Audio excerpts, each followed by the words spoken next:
Hi, it's Chris again, and welcome to another Nightfall Audiobooks production. This will be The Overnight by R.L. Stine. It's a Fear Street novel. It's book 3, pretty early in the Fear Street series. I have not read this before. This will be read to you from the page. It's the actual book. I got this from abebooks.com. They're not sponsored, by the way, but that's where I go to get all of my used books, and I'm using them to flesh out my R.L. Stine library for this show. I don't know anything about this. It looks like there is a fiction writers club at Shadyside High School, and these students end up on Fear Island for an overnight, and things go awry. So we will see what's going to happen.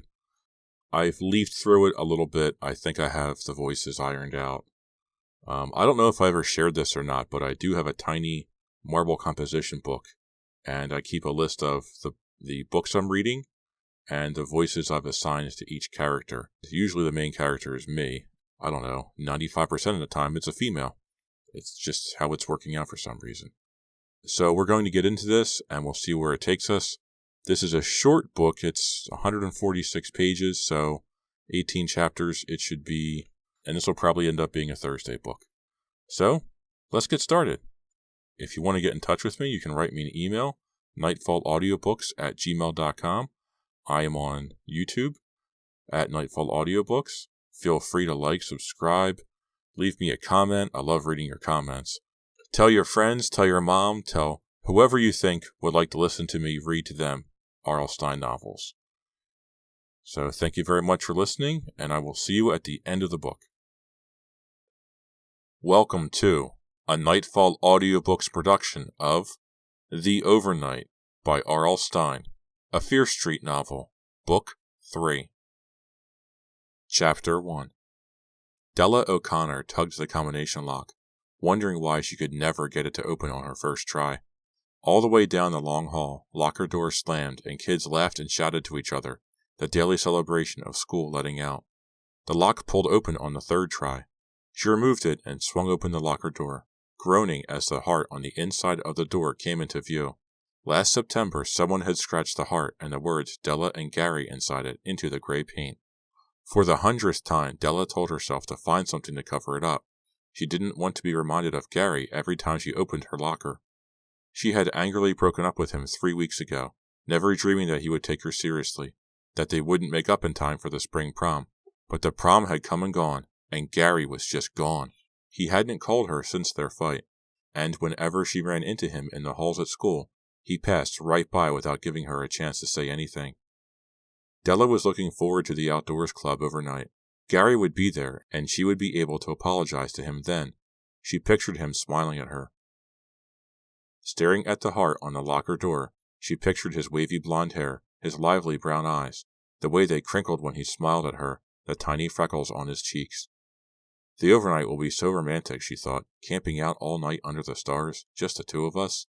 Of course, the other members of the outdoors club would be there too, including Suki Thomas, who had obviously joined just to be close to Gary. But Della wasn't worried about Suki. She was confident she could get Gary back if she could talk with him. Well, fairly confident. She tossed her books to the floor of the locker and fixed her hair, peering into the small, square mirror she had attached to the locker door above the heart. With her pale skin, her bright green eyes, her long, straight black hair, Della was very pretty. She was thin with a model's figure. She always looked calm, cool, and together, even when she didn't feel that way. Slamming the locker shut, she was surprised to see her friend Maya Franklin standing beside her. "Maya, how long have you been standing there?" "Not long. How do you get your hair to do that?" Maya asked. "Do what? Be straight?" They both laughed. Maya had short, auburn hair, the curliest hair anyone had ever seen, probably curly enough to make the Guinness Book of World Records. With her round eyeglasses and her short, boyish figure, she reminded Della of Orphan Annie. "Are you going to the outdoors club meeting?" Maya asked. "Of course." Della jammed the combination lock shut. "Hey, did your parents give you permission to go on the overnight?" "Yeah, finally! After calling Mr. Abner 5 times and making him reassure them that it was going to be properly chaperoned and make him promise he'd keep his eye especially on me at all times." Maya's parents were so strict with her, they treated her like a 10-year-old. What's their problem anyway? Della asked, shaking her head. I don't know. I guess they think if I spend the night camping out on an island where there are boys, I'm going to behave like a rabbit in heat. And what's wrong with that? Della asked. Both girls entered Mr. Abner's classroom laughing. 3 other members of the Outdoors Club were already there, sitting together in the front row. Gary was talking to Suki Thomas. He looked up for a split second, and when he saw that it was Della, he quickly turned his attention back to Suki. Suki seemed very pleased to have his attention. She was smiling at him and resting a hand on his arm. At first glance, Suki seemed an unlikely candidate for the Outdoors Club. She was very punky looking, with spiky platinum hair and 4 earrings in each ear. She was wearing a tight black sweater with a long, deliberate tear in one sleeve, and a very short black leather skirt over dark purple tights. The purple of the tights matched her lipstick perfectly. Look at Gary making goo-goo eyes at Suki, pretending he doesn't see me, Della told herself. What do boys see in her anyway? She didn't have to ask that question. Everyone in school knew the answer. Suki had quite a reputation. Pete Goodwin said hi and flashed Della a smile as she and Maya headed to join everyone in the front row. He's kind of good-looking, Della thought, sitting down next to him, even though he's so straight. Pete had short brown hair and serious brown eyes. He was very preppy-looking. Some of his friends even called him the Prep, which he didn't seem to mind. Where's Abner? Della asked, lowering herself into the seat, resting her arms on the flip-down desk. She watched Suki patting Gary's arm. He was called to the office and said he'd be right back, Pete said. How's it going, Della? Fine, I guess. The windows were open. A soft spring breeze floated in. The sweet smell of fresh-cut grass blew into the room. Della could hear the thwack, thwack of tennis balls being hit from the tennis courts beyond the teacher's parking lot. Guess we'll be planning the overnight today, Pete said awkwardly. Guess so, Della replied just as awkwardly. Della cleared her throat loudly and scooted her chair forward, trying to get Gary's attention. But he refused to turn around, keeping his gaze firmly fixed on Suki, who was pulling at the threads of his sweater sleeve as she talked to him. Uh-oh. Look what just climbed out from behind his rock, Maya warned Della in a loud whisper. Everyone looked up as Ricky Shore bounced into the room. Ricky was wearing an oversized white t-shirt with big black letters across the front that read, "Nothing to say." This pretty much summed up Ricky's sense of humor, in the opinion of most of Shadyside High students. Ricky tried so hard to be funny all the time, and the fact that he tried so hard was the only funny thing about him. He was short and chubby. His clothes always seemed to be a size or two too big for him, and his black hair, which was never combed, fell down in tangles over his forehead. He was always pushing it back with a pudgy hand. Walking quickly, Ricky headed to the front of the room. Don't applaud, just throw money, he said, laughing an exaggeratedly loud laugh. The other 5 members of the Outdoors Club groaned in unison. It was a response Ricky was accustomed to. The smile didn't drop from his face. Okay, quiz time, he announced. Take out a sheet of paper and number from 1 to 2,000. No, only kidding, he added quickly. Here, take a look at this. He held up a sprig of leaves, which he dropped onto Gary's desk. What's this supposed to be? Gary asked, looking away from Suki for the first time.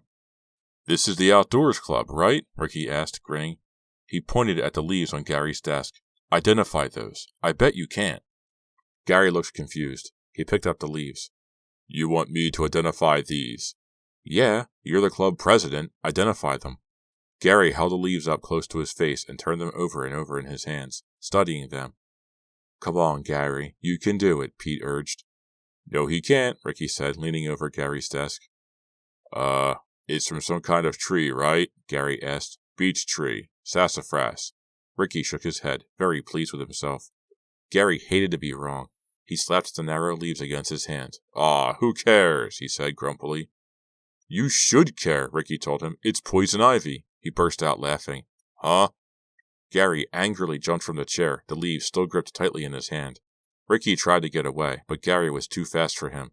He wrestled Ricky down to the floor and started rubbing the leaves on Ricky's face and forehead. Ricky was laughing and screaming at the same time, struggling helplessly to get away. Della, Suki, Pete, and Maya were loudly cheering Gary on. What's going on here? A voice called loudly from the doorway. Everyone turned to see Mr. Abner stride into the room, his long legs bringing him quickly to the scene of the wrestling match. Gary, get off him! What are you doing? Gary, breathing heavily, backed away. Just getting ready for the overnight, he told the tall, lanky teacher. We're having a little poison ivy identification here. Ricky groaned, rolled over, and slowly struggled to his feet. His t-shirt had rolled up and a wide expanse of white belly protruded. Poison ivy? Mr. Abner looked confused. He reached out and took the leaves from Gary's hand. These are from a houseplant. Grape ivy, he said, looking quizzically at Gary, then at Ricky. April Fool, Ricky told Gary, a wide grin spreading across his face. He shoved his hair back out of his eyes. Everyone laughed, mainly because of the shocked look on Gary's face. He got you, Suki told Gary, pulling him back to his seat. He got you that time. Gary forced a smile to his face, more for Suki's sake than for anyone else's. Take your seats. Afraid this is going to be a short meeting, Mr. Abner said, walking over to the window and looking out at the parking lot. Everyone became silent. What did he mean? He had a very serious look on his normally cheerful face. I have a personal emergency back home in Nashville, he told them, still looking out the window. I have to go home this weekend, so I won't be able to take you to the overnight Saturday. Suki and Ricky groaned out loud. No one else made a sound. Della looked at Gary, then down at the floor, disappointed. We'll have to postpone it, Mr. Abner said, turning around and sitting on a window ledge. But there'll still be time. It's only May. We'll reschedule it when I get back, okay? Everyone muttered agreement. I've got to run, Mr. Abner said, glancing up at the wall clock over his desk. Sorry about this. See you guys next week. He hurried out the door with even longer strides than usual. Della and her friend sat in silence until he was gone. What a shame, Della said, starting to get up. Saturday's supposed to be a beautiful day, too, Pete said. At least, that's what they said on the radio. They all started to get up. Hey, wait, I've got an idea, Suki said, motioning for the others to come back. Listen, really, I've got a great idea. Let's go on the overnight. What? Maya cried. Suki, what do you mean? Let's go on the overnight anyway, without Abner. Go without an advisor? Maya seemed to be appalled by the idea. My parents would kill me. I'd be grounded for life, for 2 lifetimes. They'll never know, Suki said. Yeah, right, Ricky cried enthusiastically. Neat idea. We'll go by ourselves. It'll be terrific. No one to bother us or tell us what to do. He stared at Suki. Who wants to share my tent? Get real sure, Suki said, rolling her eyes. You won't get mosquitoes to share your tent. Everyone else laughed. Ricky looked really hurt. Our parents will think we're being chaperoned. They'll think Abner is with us, Suki said, lowering her voice, even though there was no one around to overhear. And what they don't know won't hurt them. She put a hand on Gary's arm. What do you think? You're the club president. Well, Gary started. But my parents will kill me, Maya protested. I think it's a great idea, Pete said, looking at Della. After all, we're very responsible. We're not going to do anything crazy, right? Suki grinned up at Gary. Not if we can help it, she said meaningfully. What do you think, Della? Pete asked. Della was eager to go. It could be fun, she said. We really don't need Abner. It could be a lot of fun, she thought, especially if I can pry Gary away from Suki long enough to make up with him. What do you say, Gary? Suki demanded. Well, okay, he grinned at her. Let's do it. Let's go Saturday morning, just as we planned. That brought a cheer, from everyone except Maya. I can't, she said unhappily. If my parents ever found out? They won't find out, Maya, Della said. Really, everything will be fine. We'll have a great time, even better than if we had a chaperone. We'll come home Sunday morning as scheduled, and none of her parents will ever know. You promise? Maya asked Della, her voice filled with doubt. I promise, Della told her. Trust me, Maya. Nothing bad will happen. Chapter 2. Did you pack a toothbrush? What about your toothbrush? Della silently counted to 3. Then, in a controlled voice, she said, Yes, Mom, I packed my toothbrush. Do you think I should take my hairdryer too? And another 3 or 4 changes of clothing? It is overnight, after all. No need to be sarcastic, Mrs. O'Connor said, squeezing Della's rolled-up sleeping bag. Is this rolled tightly enough? Will you be able to carry it, do you think? Della's mother was short and very thin. She weighed just under 100 pounds, and she always moved and talked quickly, asking 10 questions in a time it took most people to ask 1. She reminded Della of a butterfly fluttering from flower to flower without ever resting. Now, Saturday morning, she was busily fluttering around Della's room as Della prepared for the overnight. Mom, what are you so uptight about? Della asked. We used to camp out a lot when Dad was still here. She felt a sudden pang of regret. Maybe she shouldn't have mentioned her father so casually. Her parents had divorced 2 years before, and her father had immediately remarried. Her mother didn't react. She was too busy squeezing the sleeping bag. "This Mr. Abner," she said, "you never talk much about him." "That's because I don't have him for any classes. He's just our club advisor. He's great, really. You shouldn't worry, Mom." "But why Fear Island?" Miss O'Connor asked. "It's such a creepy place." "Well, that's the point," Della said, walking over to the mirror and pulling the hairbrush down through her long, straight hair, even though it didn't need it. "It's supposed to be exciting, see? But Fear Island? There have been such awful stories." Her mother straightened some books on a shelf and then fluffed the pillow on Della's bed. Fear Island was a small, uninhabited island covered with pine trees in the center of the lake behind the Fear Street woods. Even though it was a perfect spot for picnics and camping, and only a few minutes' boat ride from across the lake, few people ventured there because of the dreadful stories about it. Some said that strange animal mutations, hideous, dangerous creatures that didn't exist anywhere else, roamed the woods. Others said the island was infected with poisonous snakes, and there were stories that the island had been used long ago as an Indian burial ground, and that ghosts walked the woods at night, seeking revenge for their fate. Della didn't really believe any of the stories. She was sure they were made up by campers to discourage others from crowding onto the island, but they certainly added an air of adventure to an overnight there. "We didn't want to camp in a boring state park," Della told her mother. "We wanted to be somewhere more exciting." "Well, I hope it isn't too exciting," her mother said, walking up behind her and straightening the bottom of her sweatshirt. "If anything bad happens, you'll call me right away, right?" Della spun around, laughing. "Call you? On what? I'll tell you what. I'll send up a smoke signal, okay?" "You're not funny," Mrs. O'Connor said, but she was laughing too. The honking of a car horn from the driveway ended their conversation. "That's Pete," Della told her mother. She lifted her backpack onto her shoulders and picked up the blue sleeping bag. "Who's Pete?" her mother asked suspiciously. She wasn't used to the fact that Gary wasn't always hanging around. "A boy from the club." Della leaned over, kissed her mother on the cheek, and lumbered out of the door under the weight of the bulging backpack. She waved to Pete, who climbed out of the blue Subaru station wagon to help her with her stuff. He was wearing tan chinos and a plaid flannel pullover shirt. "Hi," he said, pulling up the rear door. "Nice day." The sun was high in a solid blue sky. "Yeah, it's so peaceful out here." "Peaceful?" He looked confused. "My mother isn't out here asking a million questions." He laughed. He has such perfect teeth, she thought, too perfect. Then she scolded herself for being so hard on him. He was a nice guy, after all. It was nice of him to offer her a ride to the lake. He couldn't help it if his teeth were too straight, and his nose was too straight and perfect, and his hair was too smooth, and he dressed better than anyone else. He really seemed to like her. Maybe, she thought, as she climbed into the front seat beside him, she should try to like him too. But their conversation as they headed to the lake was awkward. Pete was telling her about some camping trip he had gone on with his family, but she couldn't concentrate. His voice kept drifting in and out of her consciousness. She was thinking about Gary. She kept thinking about what she would say to him, how she would start to make up with him when they were alone together in the woods. "Did you?" Pete asked. "Huh?" She realized she hadn't heard a word he'd said for at least a mile. "Did you and Gary break up?" He stared straight ahead at the road. "Well, yeah, I guess. No, I don't know." Pete laughed uncomfortably. "Should I choose one of the above?" "Sorry," Della said. The question had gotten her all flustered. "Gary and we haven't really settled things." "Oh." Pete didn't hide his disappointment.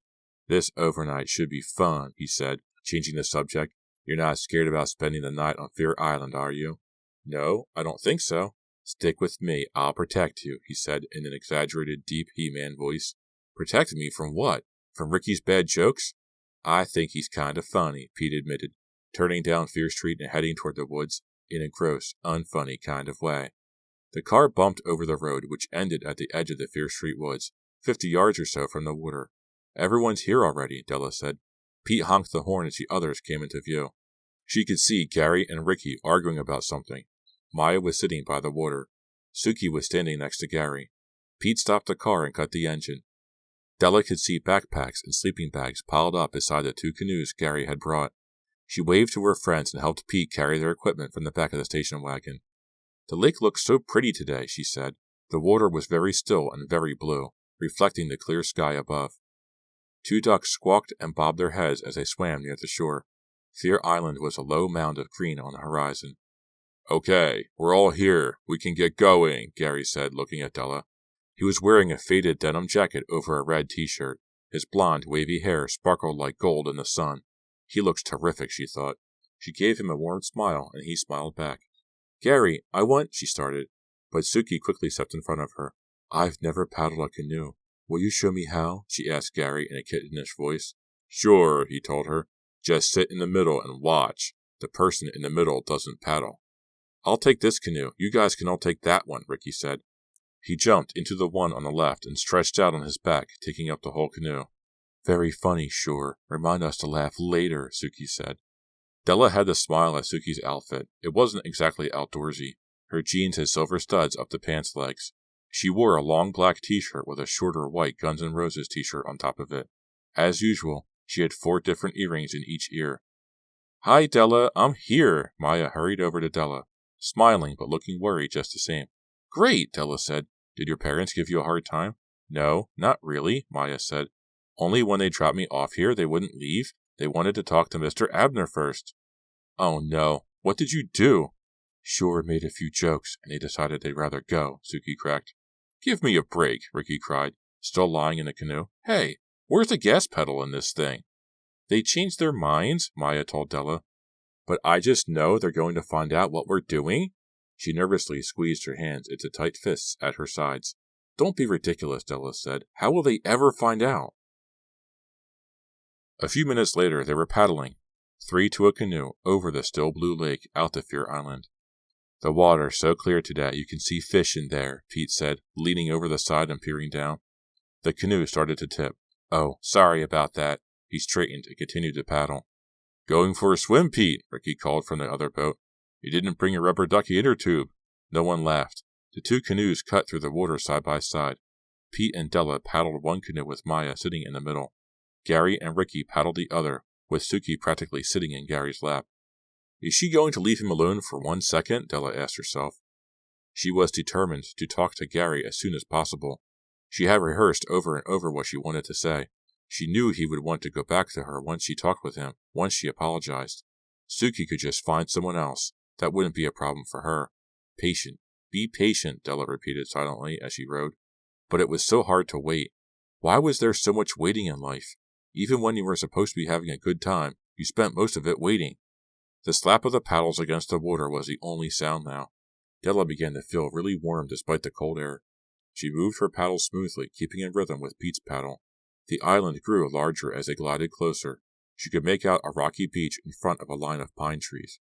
A few more minutes. Whoa! She heard Ricky cry out and looked up to see him standing up in the other canoe. His eyes were wide and he was covering his mouth with his hand. The boat tipped from side to side. Sit down, Gary yelled at him. Seasick! Seasick! Ricky shouted, struggling to stay on his feet as the canoe bobbed violently beneath him.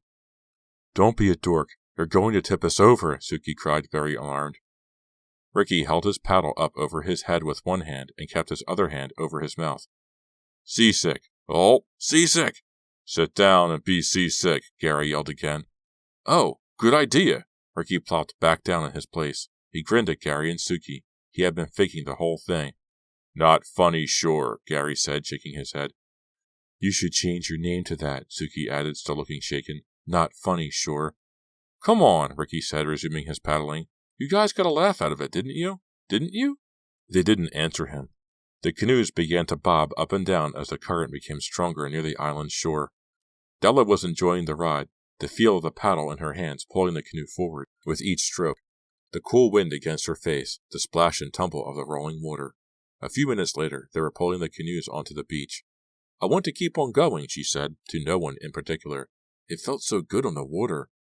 It feels much better to be on dry land, Suki said. Hey! She let go of the canoe to examine her hand. She had broken one of her long purple press-on nails. Now what am I going to do? I didn't pack any replacements, she grumbled. I guess that's what we call roughing it, Ricky cracked. She stuck her tongue out at him. Suki walked alongside the others, examining her broken nail as they pulled the canoes across the narrow strip of pebbles to where the trees began. They should be okay here, Gary said, dropping the front of his canoe at the foot of a tall pine tree. Is it lunchtime yet? Ricky asked. Can we order a pizza or something? Good idea. Why don't you go get it? Suki said. throwing the broken nail onto the sand. We'll wait here for you. Ricky looked hurt. I love campfires and making hot dogs over a fire, Maya said, looking a lot more cheerful. Hey, it's still morning, remember? Gary reminded them. We've got a lot to do before it's campfire time. Come on, pick up your packs and stuff. We've got to find a good campsite. Aye, aye, Chief, Ricky said, giving Gary a backward salute. Pete helped Della with her backpack and handed her sleeping bag up to her. She thanked him and hurried up to walk with Maya. Pete was being really sweet, too sweet. She really didn't want to encourage him. They walked along the beach for a while, keeping near the tree line. The sun was higher in the sky now, and it was becoming really warm. Della looked up to see what was causing the loud, discordant squawking she heard. 2 blue jays in a low tree limb seemed to be having an argument. Look how big they are, she said to Maya, pointing. Blue jays are the noisiest birds, Maya said disapprovingly. They're not at all like bluebirds. Bluebirds are so sweet. Welcome to Nature Studies 101, Ricky interrupted. Come on, Ricky, Della scolded. Why'd you come on this trip if you don't like to look at nature? To get close to you, babes, Ricky said, flashing her an evil grin. You know, I brought a king-size sleeping bag, big enough for me and a friend. What an irresistible invitation. Della made a face and started walking faster. A dirt path led into the trees, and they followed it. It curved through thick woods, still deep with brown winter leaves. After a while, they came to a circular clearing of tall grass and weeds. This looks good, Gary said, tossing the tent he'd been carrying over his shoulder to the ground. Let's set up here. They all gratefully removed their packs and placed them on the ground. There were 2 tents to be set up, one for the boys and one for the girls. No, turn them around this way, Pete instructed after they had started to stretch the canvas over the poles they had put together. The wind usually comes down from the north, so the backs of the tents should face north. Very impressive, Pete, Gary said, only half joking. He looked up at the sun, which was directly above them. But how do we tell which way is north? It's that way, Pete said, pointing. I have a compass on my watch. He held up his wrist, displaying one of those calculator watches with a dozen different functions. Do you think Daniel Boone had one of those? Ricky asked. Once again, everyone ignored him. They worked to turn the tents around and get them tightly pegged to the ground. Then they set off in different directions to gather enough firewood to last the night. Pete started to follow Della, but again she hurried to catch up with Maya. This is kind of scary, Maya said, stepping carefully over a deep puddle. But fun, Della added. She was very excited, she realized, but she wasn't sure why. Maybe it was the fact that they really were on their own, with no adults in sight. Anything could happen. Anything. Just the 6 of them, alone in the woods for a night. It could be so romantic. She headed away from Maya and started in the direction Gary had gone off in. This is my chance to talk to him, she thought. She realized that her heart was pounding. Her mouth felt dry. She didn't think she'd be this nervous. Gary must mean more to me than I let myself admit, she thought. She stepped quickly over the dry brown leaves and fallen twigs, looking for him through the birch and pine trees. It smelled so sweet and fresh in the woods. She couldn't wait to talk to him, to be with him again, to feel his arms around her. How could she have been so stupid as to lose her temper like that and break up with him? She didn't even remember now what the argument was about. A squirrel stopped halfway down a tree trunk. It stared at her as she hurried past, then scampered over the leaves to the next tree. Gary, I want to apologize. Those were going to be her first words. No fancy introductions, no excuses or explanations. She just apologized and get it over with. She stopped. There he was. She could see him through a gap in the trees. She stifled a horrified gasp. He was leaning back against a broad tree trunk. Suki was pressed against him. They had their arms wrapped tightly around each other. Their eyes were closed. They were locked together in a long, long kiss.